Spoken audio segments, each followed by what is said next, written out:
There's something you need to realize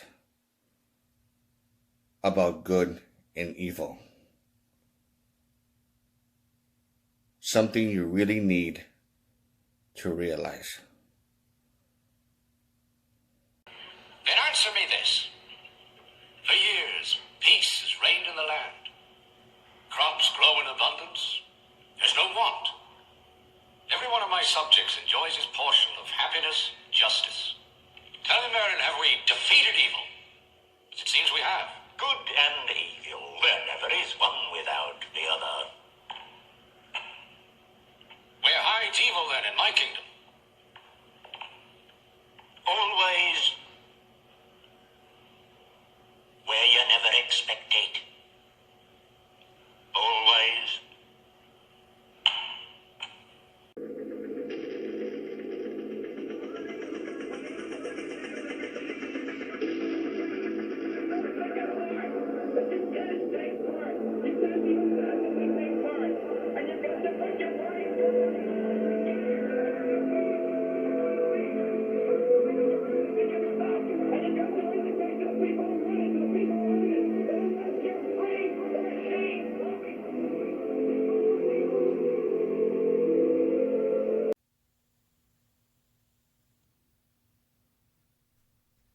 Hello, everyone.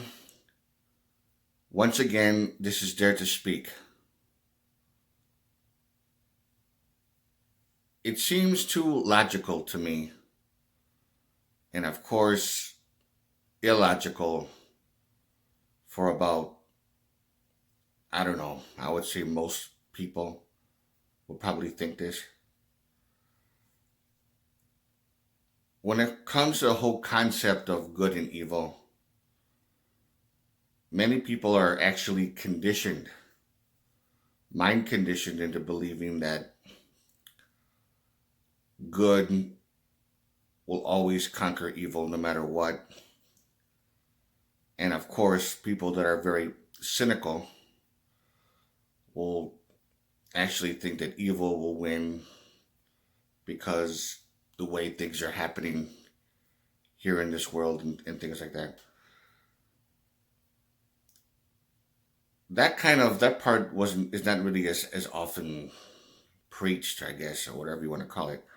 But as far as people that are on the side of good, or people that claim to be on the side of good, I should say that instead, they're under this type of illusion or this misconception that good is considered to be more powerful than evil. And it's not. Or vice versa. In my opinion, they're both basically equal in their level of power. It's about one side can gain an advantage and win over the other side. So to me, they both stand an equal chance of winning, and they both stand an equal chance of losing. So they will always coexist, no matter what. There's no such thing as good conquering evil forever and ever and ever, or vice versa. Evil conquering good, and there's nothing but despair, misery, and it lasts forever and ever. That's also not true, because it does take its toll. And that's how it really is, and that's what I believe. And I think there might be some other people out there that would say that what I'm saying is correct, that it makes sense.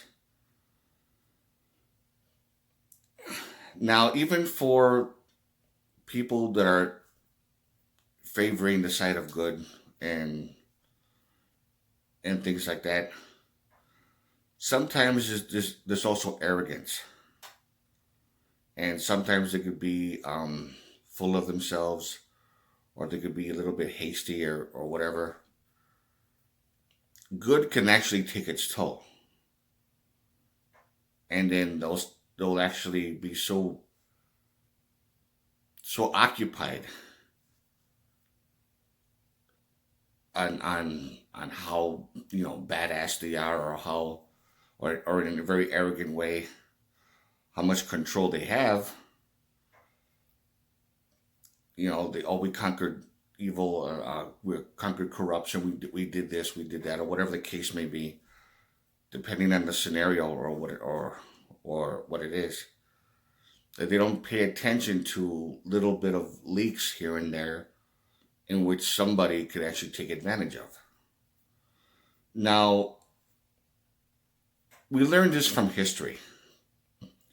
There's always been times where a conquering nation, or a nation that's been conquered by another one, by an army, and then they invade, and then there's misery and suffering, and all this fascism and stuff like that, and it lasts for 20, 30, 40 years, or whatever the case may be, again depending on what part of history you're talking about.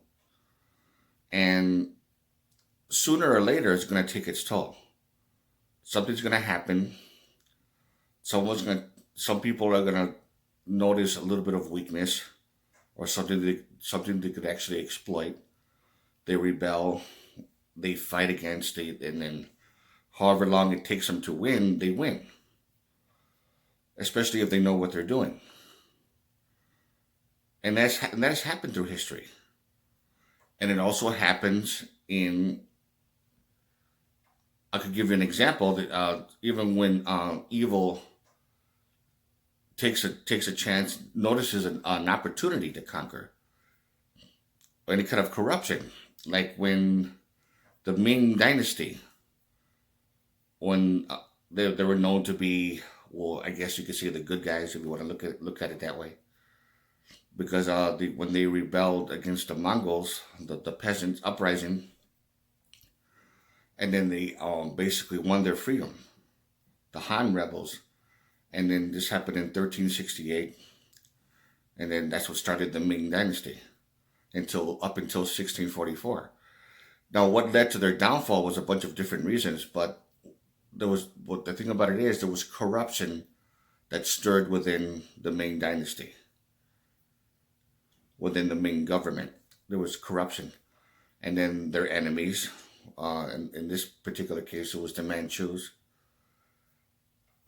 and they noticed the weakness because they used to have a 1,000,000-man army, and after so much battles and things throughout the centuries, they basically got smaller in numbers.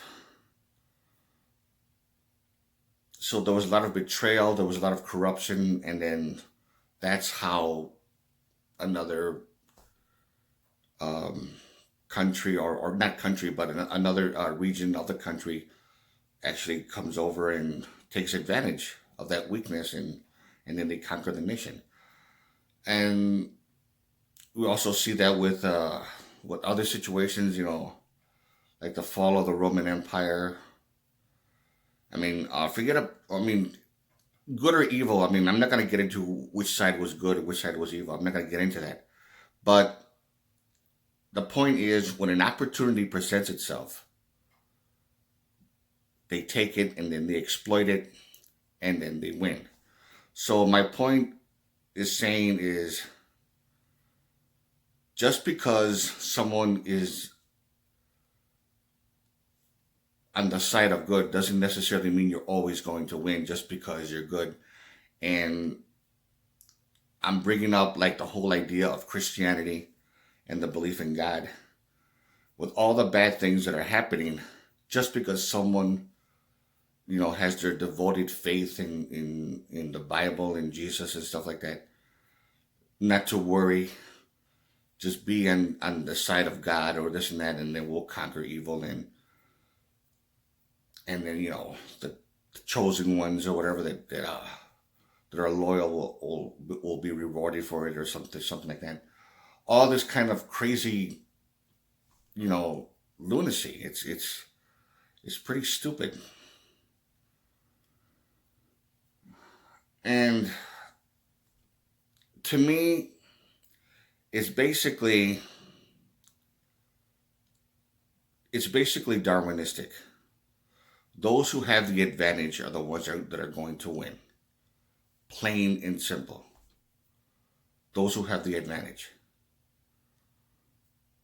And good can be conquered by evil.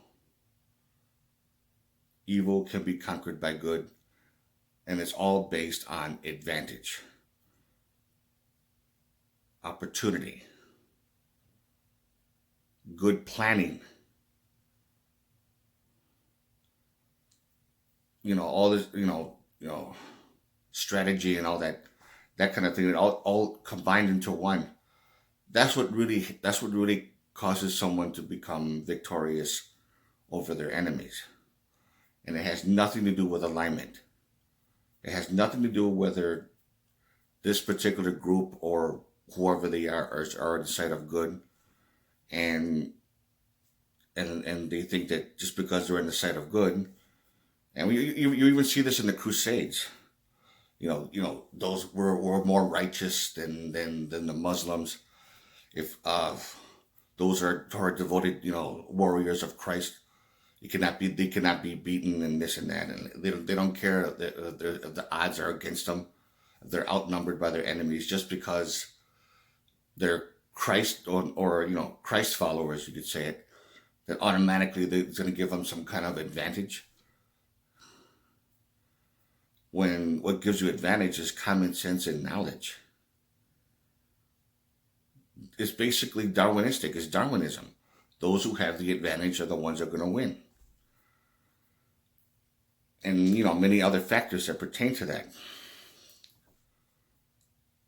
So a lot of people need to bear that in mind. Because I get sick and tired of hearing so much crap about, just because someone's good or this particular group is good, it's just very dumb. And even if you look at it from, like, for those who believe in aliens and stuff like that, and, for people who believe that that there's a war between good and evil aliens, a galactic war, which also means we have a galactic history, according to certain people, that, if you believe in that stuff. I'm not going to get into that really too much, but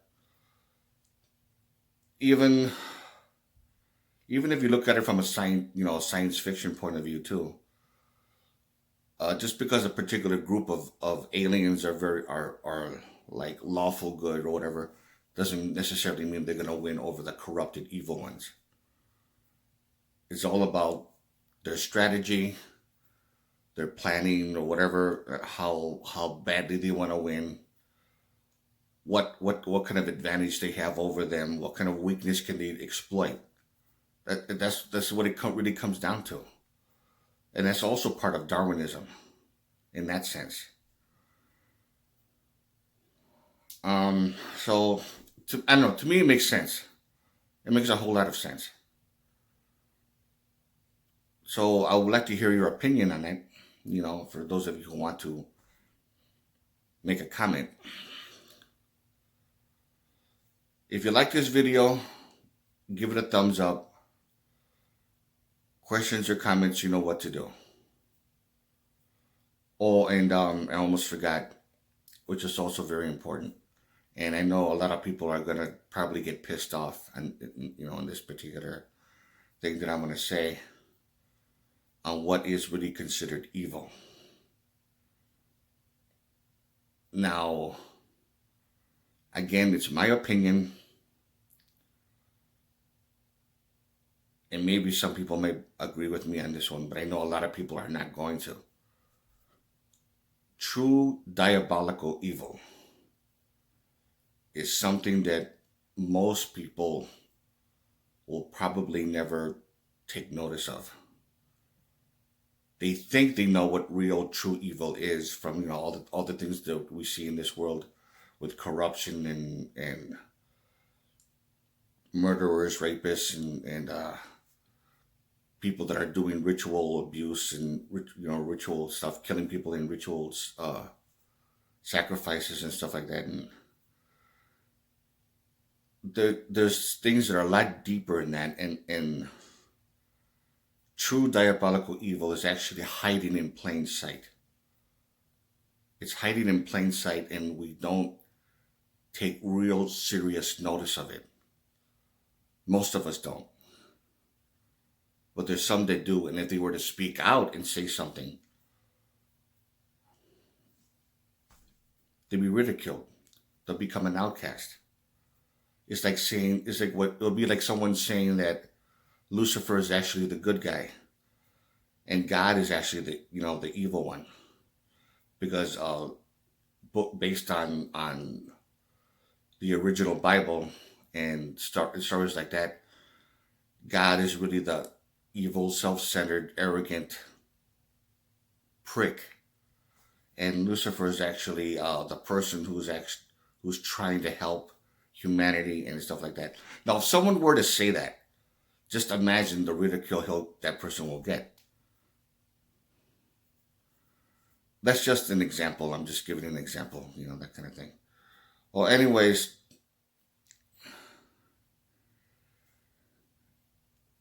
I hope you like this video. So, to all of you, this is Dare to Speak.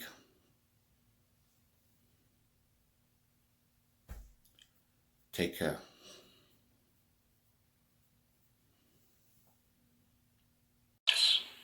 Tell me, Merlin, have we defeated evil? As it seems we have. Good and evil, there never is one without the other. Where hides evil, then, in my kingdom?